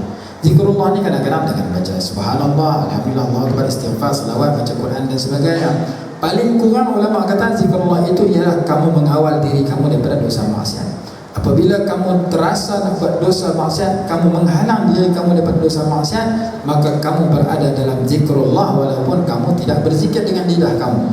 Tetapi kalau kamu biarkan diri kamu terjerumus ke dalam dosa, maksiat, kesalahan, kamu tidak dianggap kamu berzikir walaupun kamu khatam Quran setiap hari, walaupun kamu zikrullah sehari puluhan ribu kali, kamu tidak dianggap berzikir kalau ketika kamu berzikir kamu masih berada dalam dosa maksiat. Jadi zikrullah ni hasilnya untuk mengawal dan menghalang diri kita daripada maksiat. Kalau zikir rajin, maksiat pun lakukan, berarti hasilnya tidak diperoleh. Antara kurnia Allah terhadap doa ialah tiada halangan untuk dimakbulkannya. Jika bala itu sudah ditakdirkan, pasti akan menimpa dirinya. Allah akan meringankannya dan mengurniakan kesabaran kepada berkat doanya. Jadi kalau sesuatu ditimpa bala, dia boleh hadapi dengan tabah dan sabar berkat doa yang dibaca. Kalau dia tidak dapat mengelak daripada bala itu, contohnya orang sakit, dia doa supaya sembuh, dia makan ubat tapi tak sembuh, paling kurang doa dia, zikir dia, amalan dia menjadikan dia orang yang tabah dan sabar dan boleh menghadapi dengan tenang. Nabi SAW berdoa dalam sebuah hadis yang diriwayatkan oleh Al-Imam Ahmad rahimahullah, Allahumma inni la as'aluka an taruddal qada wa innama as'aluka al-lutfa fi. Ya Allah, sesungguhnya aku tidak berdoa memohon kepada Engkau agar Engkau menolak ketentuanmu, cuma aku mohon kepadamu kelembutan dalam menghadapi ketentuanmu itu. Aku menginginkan kelembutan daripadamu, al-lutf, ketika menghadapi ketentuan Allah Subhanahu wa taala. Surat seterusnya, tetapi kalau dia mempelajari ilmu bintang sekadar untuk mengetahui arah kiblat dan waktu-waktu solat, yang demikian adalah harus. Mempelajari ilmu perubatan adalah harus kerana ia adalah sebab dan musabab. Ilmu tib, ada kitab namanya At-Tibbun Nabawi, perubatan menurut Nabi Muhammad SAW. Sebenarnya Nabi SAW pun pernah berubat. Pengertian ilmu fiqah, ada orang meriwayatkan bahawa Imam Asy-Syafi'i rahimahullah pernah berkata, ilmu itu ada dua, ilmu fiqah untuk bagi agama dan ilmu perubatan bagi tubuh badan. Ilmu lain merupakan hiasan majlis. Jadi tafsir, hadis semua itu duduk dalam fiqah. Adapun huraian terhadap sesuatu ilmu itu merupakan dan ciri penjelasan seorang mengenai ilmu tersebut, dan ilmu fiqah itu adalah ilmu untuk mengetahui kehalusan ilmu. Abu Hanifah rahimahullah ta'ala berkata, ilmu fiqah ialah ilmu mengenal diri, apa yang baik baginya dan apa yang buruk baginya. Ilmu nak kenal apakah perintah Allah, apa larangan Allah. Allah perintah untuk solat, Allah larang kita minum arak, Allah larang kita riba dan sebagainya. Dan beliau berkata, tiada apa pada ilmu itu kecuali untuk diamalkannya. Mengamalkannya ialah dengan meninggalkan kepentingan sekarang untuk kepentingan akan datang, meninggalkan kepentingan dunia untuk kepentingan ukhrawi akhirat. Oleh itu sewajarnya manusia tidak melupai dirinya. Apa yang bermanfaat dan yang mudarat baginya di dunia dan di akhirat, maka diambil apa yang bermanfaat baginya dan menjauhi apa yang memudaratkannya, agar akal dan ilmu yang tidak menjadi saksi ke atasnya sehingga menambah siksanya. Kami berlindung dengan Allah daripada kemungkaran dan balasannya. Ada hadis yang berbunyi, Al-Quran imma hujjatul laka au alaika. Quran itu sama ada pembela kamu ataupun membawa mudarat kepada kamu. Sekiranya Quran itu dijadikan sebagai panduan, membawa mudarat, membawa manfaat. Kalau dijadikan sebagai, tidak dijadikan sebagai panduan, membawa mudarat pada diri dia. Man ja'alahu amamahu qadahu ila al-jannah wa man ja'alahu khalfahu saqahu ila an-nar. Ada hadis berbunyi, barang siapa meletakkan Al-Quran di hadapannya, maka Quran itu akan membawanya, memimpinnya, memandunya ke dalam syurga. Barang siapa meletakkan Quran di belakangnya, dia tak peduli kepada Quran, dia ketepikan jalan Quran, Quran akan menghalaunya ke dalam neraka. Quran itu hamdullahil madin, tadi Allah Subhanahu wa taala yang kukuh, panduan Allah Ta'ala yang kukuh. Fihi naba'u ma qablakum wa hukmu ma bainakum wa khabaru ma ba'dakum. Dalam Al-Quran itu ada berita orang terdahulu, ada hukum yang sedang berlaku, ada cerita yang akan berlaku. Fihi naba'u ma qablakum, berita penting di kalangan umat terdahulu. Sebelum wujudnya dunia sudah ada cerita. Ketika umat Nabi Adam, Nuh, Hud, Saleh dan sebagainya alaihi wasallam sudah ada cerita. Wa hukmu ma bainakum, dalam Quran ada hukum di kalangan kamu. Wa khabaru ma ba'dakum, dan khabar setelah kamu. Ulama kata, khudh minal Qur'ani ma syi'ta lima syi'ta. Ambil dari Al-Quran apa yang kau kehendak kepada apa yang kau kehendak. La yakunul muridu muridan hatta yajida fil Qur'ani ma yurid. Tidak dianggap seorang yang murid, seorang yang inginkan jalan yang betul, melainkan apabila dia mencari dan menemui dalam Al-Quran apa yang dia ingin lakukan. Ma farratna fil kitabi min syai'. Kami tidak alpakan dalam sesuatu, melainkan kami sebut dalam kitab, yakni Al-Quran, menurut pendapat sebagian ulama. Jadi dalam Al-Quran itu ada semua perkara yang kita perlukan untuk panduan kita di atas muka bumi. Sesungguhnya banyak ayat Al-Quran dan perkhabaran yang sahih dan masyhur tentang kelebihan ilmu dan ketinggiannya, tetapi kami sengaja tidak menyebutnya untuk meringkaskannya. Tajuk yang kedua, masa dari 20 minit. Pasal yang kedua, niat ketika belajar. Ketika mempelajari sesuatu ilmu, hendaklah disertai dengan niat, kerana niat merupakan pangkal bagi sesuatu hal. Kerana Nabi SAW bersabda, innamal a'malu bin niyat, sesungguhnya segala amalan itu bergantung dengan kepada niat. Sah dengan sebab niat. Menurut jumhur ulama minal malikiyah wal syafi'iyah wal hanabilah, tasahhu bin niyat wa takmulu bin niyat inda hanafiyah. Ini adalah hadis yang sahih. Dan sabda Nabi SAW, kam min amalin yutasawwaru bi surati a'malid dunya wa yasiru bi husni niyyati min a'malil akhirah, wa kam min amalin yatasawwaru bi surati a'malil akhirah thumma yasiru min a'malid dunya bi su'in niyyah. Berapa banyak amalan yang berupa keduniaan. Ada pihak menyatakan ini kata-kata Imam Sufyan Ats-Tsauri rahimahullah. Berapa banyak amalan yang berupa keduniaan menjadi amalan akhirat akhirat dengan sebab baik niatnya. Makan amalan keduniaan, hukumnya harus. Nak makan tak apa, tak makan tak apa. Kita menjadi wajib makan ketika tak makan kita mati. Darurat terpaksa wajib makan. Kalau tak makan tak mati, hukum dia harus. Amrun mubah, perkara harus. Nak makan silakan, tak makan silakan. Tapi bila kita makan dengan niat untuk menguatkan tubuh badan bagi beribadat kepada Allah, sebelum makan kita baca bismillah, kita baca Allahumma barik lana, kita suap dengan tangan kanan, lepas makan alhamdulillah, kita mendapat pahala yang begitu banyak, yang harus bertukar menjadi ibadat. Tidur pun sama. Jadi amalan-amalan yang harus kadang-kadang bertukar menjadi ibadat. Qala, kadang-kadang amal ibadat bertukar menjadi maksiat dengan sebab buruknya niat. Sembahyang bagus, tapi niat dia untuk riya, diperlihatkan kepada orang.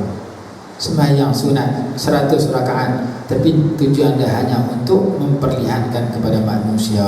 Allah bagi amalan dengan firman-Nya, fawailun lil musallin alladzina hum yura'un. Neraka wail bagi orang yang sembahyang yang riya dalam ibadat mereka. Sembahyang ibadat dengan sebab buruknya niat, jadi amalan dunia jadi rosak. Berperang pada jalan Allah ibadat, tapi niat dia hanya untuk memperlihatkan kepada orang dan mendapat pujian sebagai dia seorang berani. Dia mati, dia tak dapat syahid dunia akhirat, dia hanya dapat syahid dunia saja. Di dunia orang kata mati syahid, di akhirat tidak dianggap mati syahid kerana buruknya niat. Ada kitab nama Al-Madkhal Ibn Al-Hajj, cerita tentang senarai niat. Dalam kitab Ihya pun ada sebut, kalau kita masuk dalam masjid, banyak niat yang kita boleh lakukan dalam masjid. Niat i'tikaf, niat menunggu sembahyang, niat memelihara diri daripada maksiat, niat untuk melakukan zikrullah dan sebagainya, mengundang rahmat Allah SWT dan sebagainya. Pelajar seharusnya meniatkan untuk ilmu itu untuk 5 perkara. Dulu kita sebut dah, kita ulang balik 5 perkara itu. Yang pertama, nombor 1, mendapat keridhaan Allah, untuk ridha Allah Ta'ala. Bila nak dapat ridha Allah, mesti jaga halal dan haram, perintah dan larangan, taat dan maksiat. Yang kedua, dan balasan syurga, ridha Allah wa darul akhirah, dan kejayaan di akhirat. Yang ketiga, wa izalatul jahli an nafsi wa sa'ilil juhal, untuk menghilangkan kejahilan dari dirinya dan dari orang lain.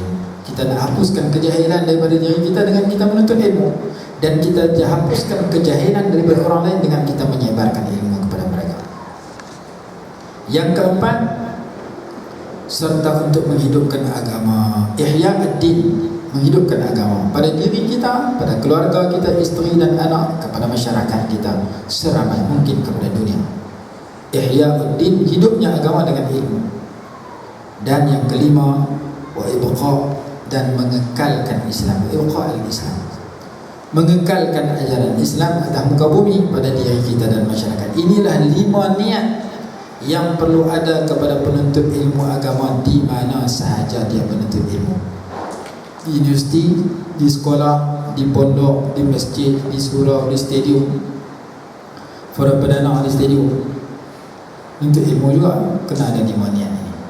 Pertama sekali, untuk mendapat keridhaan Allah. Berarti orang yang menuntut ilmu, dia akan jadi orang yang baik kalau matlamat dia untuk dapat keridhaan Allah, keridhaan daripada Allah Subhanahu Wa Taala, yang merupakan matlamat yang tertinggi yang Allah berikan kepada orang-orang yang mulia.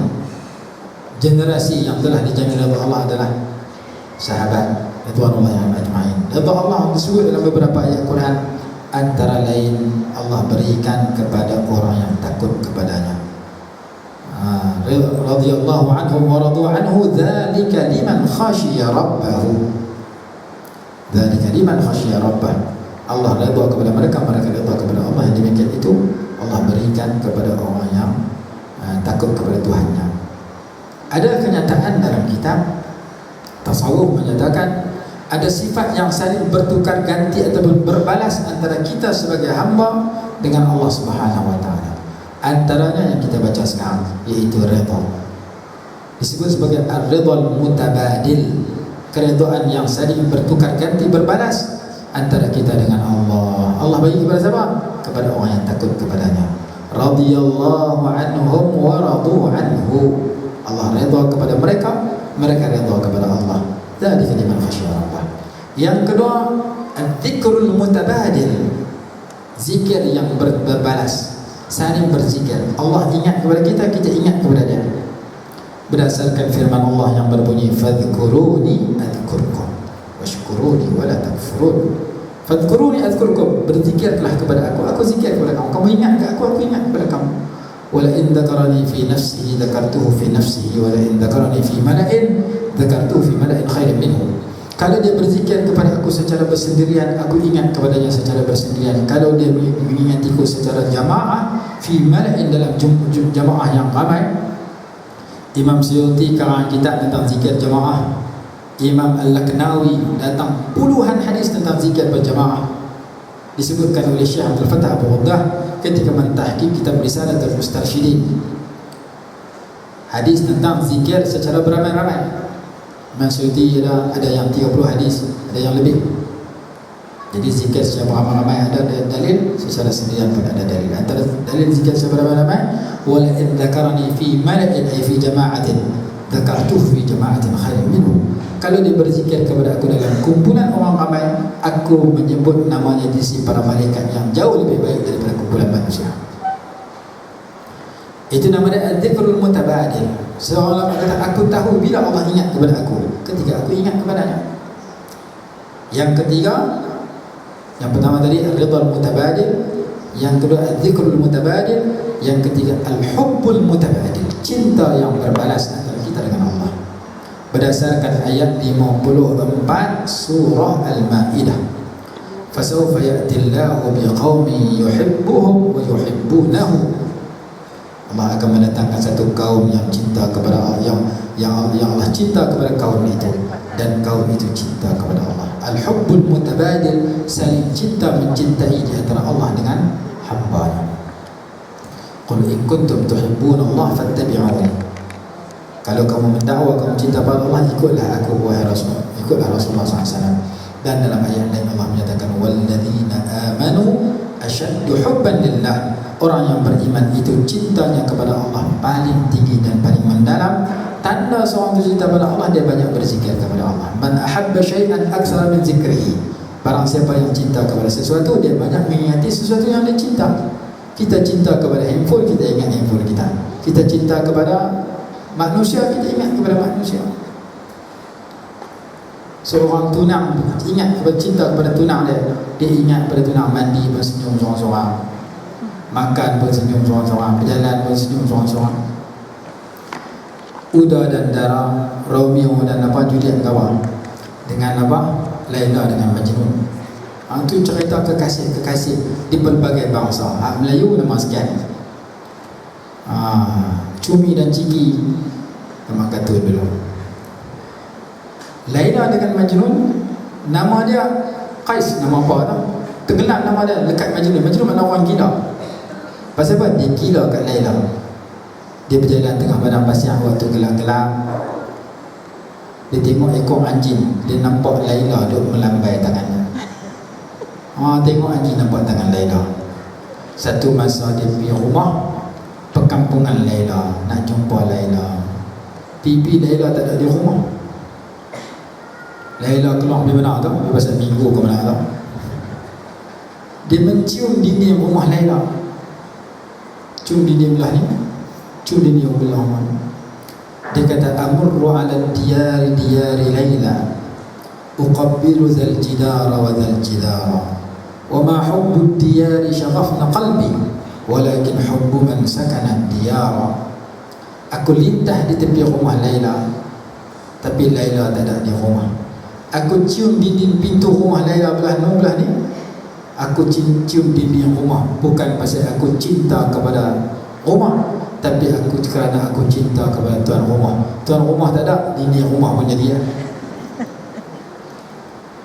Orang yang bertunang duduk dalam kampung, tunang duduk dalam kampung, dia lalu ke tepi rumah tunang, dia nak jumpa tunang tak ada. Boleh tengok bumbung rumah, boleh tengok kain pelikat, kain batik duduk sini. Negara tu zaman dulu gini dan selamanya, bukan dulu saja.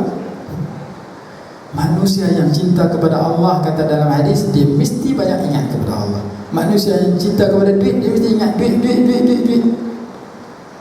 Kita cinta kepada makhluk, Kalau makhluk itu membawa kepada cinta pada Allah, okey. Tapi kalau makhluk itu saja menyebabkan berdosa lagi ada, lingkup kosong. Jadi agama dalam hadis kata, tanda orang tu cinta pada Allah, dia banyak zikrullah, dia banyak mengingati Allah Subhanahu wa taala. Yang pertama ridha Allah, yang kedua ridha mutabadil, yang kedua zikrul mutabadil, yang ketiga al-hubbul mutabadil. Fasawfa ya'ti Allahu biqaumin yuhibbuhum wa yuhibbuna. Allah akan mendatangkan satu kaum yang Allah cinta kepada kaum itu dan kaum itu cinta kepada Allah. Bagaimana sifat Allah, kaum yang Allah cinta? Azillatin 'alal mu'minin, merendah diri terhadap orang yang beriman. A'izzatin 'alal kafirin, bertegas terhadap orang kafir yang memberani Islam. Azillatin 'alal mu'minin, a'izzatin 'alal kafirin, yujahiduna fi sabilillah, berjuang pada jalan Allah. Wala yakhafuna lawmata la'im, dan mereka tidak takut cercaan orang yang mencerca. Kalau mereka buat benda baik, mereka tak takut. Imam Syafi'i rahimahullah kata, innaka la taqdiru an turdiyan nasa kullahum fa aslih ma bainaka wa bainallah, fa idza aslahta ma bainaka wa bainallahi fala tubali bin nas. Kamu tidak mampu untuk menjadikan semua manusia setuju dengan apa yang kamu lakukan. Yang penting perbaiki hubungan kamu dengan Allah. Bila kamu lakukan benda yang Allah redha, kamu jangan peduli apa yang orang cakap. Kita buat yang ni, orang ni setuju, orang ni tak setuju. Yang penting Allah dan Rasul setuju, okey, jalan. Johor, contoh Johor ni contoh muruk, tapi kadang-kadang ada pengajaran dia. Johor berjalan dengan anak dia mengheret seekor kaldai. Jauh nak berjalan, akhirnya Johor dengan kaldai, dengan anak dia naik atas kaldai, lintas di tepi sekumpulan orang-orang yang sedang bersembang, mungkin di kedai kopi, mungkin di bawah pokok. Orang tengok Johor dengan anak dia sedang menaiki kaldai, lalu mereka kutuk Johor dengan anak dia. Zalimnya manusia, kena binatang seekor dinaiki berdua, berat, jahat semua manusia, menzalimi binatang. Patut naik seorang sudah, naik seorang, turun seorang, supaya ringan sikit, binatang tu tak teruk. Johor dengar orang kutuk, kata zalim. Johor kata macam ni, ayah berjalan, awak naik. Berjalan jumpa kumpulan yang kedua, dia berkata, budak ni tak hormat orang tua, birrul walidain tak ada, hormat ayah tak ada. Sepatutnya ayah naik sebab ayah tua dah, tak nak jalan. Anak tu kena turun. Ni anak yang naik relaxnya, sedangkan dia muda gagah lagi, orang tua dia biar berjalan. Teruk budak tu. Johor kata, turun, ayah pula naik. Jalan jumpa orang ketiga pula. Kumpulan ketiga kata, orang tua ni tak rahmat kepada kanak-kanak. Patut kanak-kanak yang naik, sebab kanak-kanak ni lemah, tak kuat. Ni kanak-kanak berjalan, orang tua seronok duduk dia duduk atas kenderaan. Johor kata, tak payah, kita turun berjalan tiga-tiga. Johor berjalan, anak dia berjalan, kaldai berjalan. Jumpa kumpulan keempat, bodohnya manusia beli kenderaan tak naik. Orang beli motosikal, naik atas motosikal ni, dia tuntut motosikal, bawa motosikal. Beli basikal, tak naik, bawa. Bodoh. Bapa bodoh, anak bodoh. Kenapa? Kerana jalan sekali. Dah kali dia kata, kita tak boleh berjalan tiga-tiga lah. Kita cari kayu, kita ikat kaki kaldai, kita tanggung kaldai dulu. Jumpa kumpulan yang berikutnya, lagi bodoh. Orang naik binatang naik dia bawah. Akhirnya dia kata kepada anak dia, lihatlah, ridhan nas gharatul la tudrak. Keridhaan manusia matlamat yang mustahil dapat diperoleh.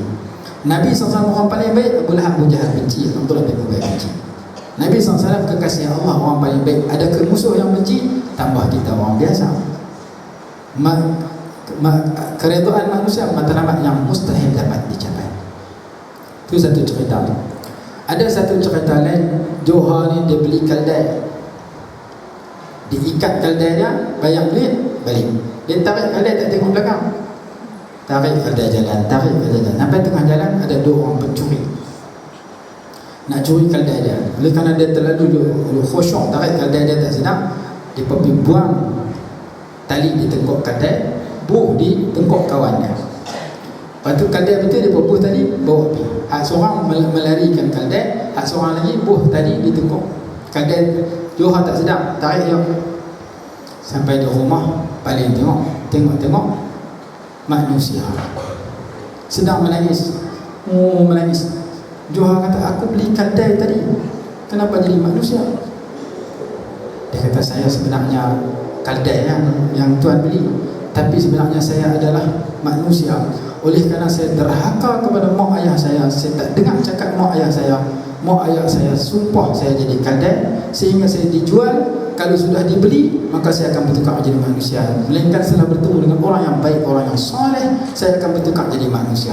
Sekarang saya dah berjumpa dengan Tuan yang soleh, yang baik, maka sumpahan ibu saya telah berubah, saya sudah jadi manusia. Lepas tu kaldai Johor kata, aku kesian tengok hang jangan berulang dah. Aku nak pesan, aku kesian, aku tak mau simpan sebab hang orang. Aku lepas hang supaya hang balik. Hang jangan derhaka dah kepada mak ayah, jangan jadi kaldai balik. Dia pun lega balik. Esok Johor pergi ke pasar dah nak beli barang, tengok kaldai itu sedang dijual oleh orang. Dia bisik dia tengok kaldai, aku pesan dah kemarin hang jangan duk derhaka mak pak. Ni hang balik derhaka pula jadi kaldai balik. Pencuri tu berkenal dia dua orang. Dia pencuri pijak, akhirnya dia bisik, ni tak dengar cakap aku, ni aku bagi nasihat dah kemarin. Johor ni cerita bohong, tapi kadang-kadang ada pengajaran daripada kisah Johor yang disebutkan. Contoh dia, cerita yang pertama tadi, ghayatul la tudrak, satu matlamat yang mustahil akan dapat dicapai. Jadi Imam Syafi'i kata yang penting keredaan Allah. Kalau kita buat betul dengan Allah dan Rasul, la yakhafuna lawmata la'im, jangan kamu takut kepada cercaan orang yang mencela.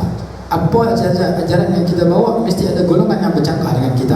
Yang penting kita ada hujah. Ayat Quran kata begini, hadis kata begini, fatwa ulama besar kata begini, ijma' kata begini, kias kata begini, alasan kata begini, untuk kita jawab kepada Allah setelah kita jawab kepada manusia. Kita nak buat apa, boleh jawab depan manusia, boleh jawab depan Allah di akhirat kelak. Jangan kita rasa boleh lepas jawab kepada manusia, esok kita lupa hal pembicaraan. Jadi kita nak semayang, kan nak puasa, kan nak berzikir, bagi ada hujah dan alasan. Jadi mencari yuhibbuhum wa yuhibbuna, itu sifat ayat 54 surah Al-Maidah, cerita sifat ahli sunnah wal jamaah. Banyak kita mentafsirkan golongan ahli sunnah wal jamaah.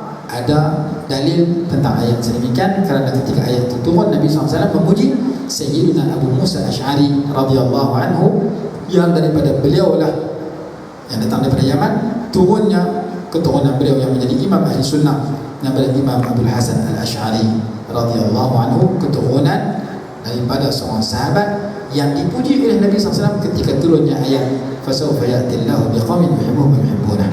Ada orang dia berkata, kami ada dalil kata benar daripada Quran. Kamu mana dalil? Dalil kata benarnya ahli sunnah ayat 54 surah Al-Maidah, disebutkan oleh Al-Imam Ibn Asakir dalam kitab Tabyinun Kadhibil Muftari ala Al-Imam Abil Hasan Al-Ash'ari. Kitab tersebut setebal lebih daripada 300 muka surat, cerita tentang Imam Abu Hasan Al-Ash'ari. 5 niat ini perlu ada kepada setiap penuntut ilmu. Kita habiskan muka surat 10 sebelum kita rehat untuk slot yang terakhir lepas Zuhur tadi. Lepas tu kita akan bersama dengan Syekhuna insya-Allah dalam majlis penutup. 5 niat itu perlu ada. Islam itu kekal apabila ilmu muka surat 10 ada ilmu, zuhud dan taqwa tidak sah dalam keadaan jahil. Islam itu kekal bila ada ilmu, zuhud dan taqwa tidak sah dalam keadaan jahil. Asy-Syaikh Al-Imam Al-Ajal Burhanuddin, pengarang buku Al-Hidayah, telah mendeklamasikan serangkap syair kepada setengah ulama. Fasadun kabirun alimun mutahaddiku wa akbaru minhu jahilun mutanassiku. Bukan mutanassikun, bukan kunku saja. Ini di segi ilmu arud dia kena baris yang sama, jangan ada tanwin kerana nak bagi sama dengan yang di bawah. Fasadun kabirun alimun mutahaddikun atau mutahaddiku wa akbaru minhu jahilun mutanassiku. Huma fitnatun fil alamin azimatun liman bihima fi dinihi yatamassaku. Bermula kerosakan besar bila ulama membelakangi syarak. Ulama yang melakukan kerosakan yang fasik membawa kerosakan yang besar. Tetapi lebih besar lagi kerosakan apabila orang jahil yang beribadat. Kita buat ibadat tanpa ilmu, semayang rajin tapi tak ada ilmu, lebih rosak lagi. Seorang hamba Allah zaman dulu, dia telah sembahyang dan telah membunuh seekor tikus. Lalu dia menyesal kerana membunuh binatang. Lalu dia terdengar suara menyatakan, kalau kamu nak bertaubat daripada kesalahan kamu membunuh tikus, setiap kali kamu solat, kamu kena ambil tulang tikus, gantung di tengkuk kamu, kerana nak mengkafarah, menghapuskan dosa kesalahan kamu membunuh tikus. Lalu dia semayang, setiap kali semayang pakai rantai yang kalungnya, yang pound dia adalah tulang tikus yang dia bunuh. Maka seumur hidup semayangnya tidak sah kerana menanggung najis, iaitu tulang tikus. Ada dalam kitab mi'atu qissah wa qissah, 101 kisah bagaimana orang yang beribadat dengan sebab kejahilan mereka. Jadi orang jahil yang beribadat jauh lebih rosak daripada orang alim yang mutahatiku, yang kadang-kadang melakukan perkara makruh dan sebagainya. Baik itu dalam kita beribadat kena ada rujukan kepada orang alim. Kadang-kadang kita mendengar, dapat mimpi, dapat suara yang baik, kita rasa sudah hebat. Kadang-kadang suara syaitan, jin yang jahat yang nak menyesatkan orang yang beramal tersebut. Saya pernah jumpa ada orang yang sedemikian. Dia jumpa seorang tu, dia kata saya dapat perkara-perkara pelik. Saya pergi beribadat, main batu cincin kat saya. Ni batu cincin saya boleh tunjuk. Kemudian saya mimpi naik lagi ke 7 Surah Mi'raj tu. Dia cerita perkara-perkara luar biasa yang dia dapat.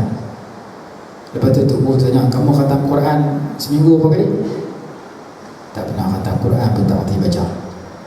Sayyidina Osman dapat khatam Quran sampai 1 rakaat sekali. Tak pernah berbual macam kamu cerita tentang karamah-karamah. Sebenarnya kamu tertipu. Dalam kitab Tanbihul Mughtarin ada sebut, dalam kitab yang lain disebut, kalau kamu lihat orang yang mendapat perkara yang luar biasa, jangan kamu yakin dia adalah wali Allah, melainkan setelah kamu melihat sejauh mana pegangannya terhadap agama, terhadap perintah dan larangan Allah.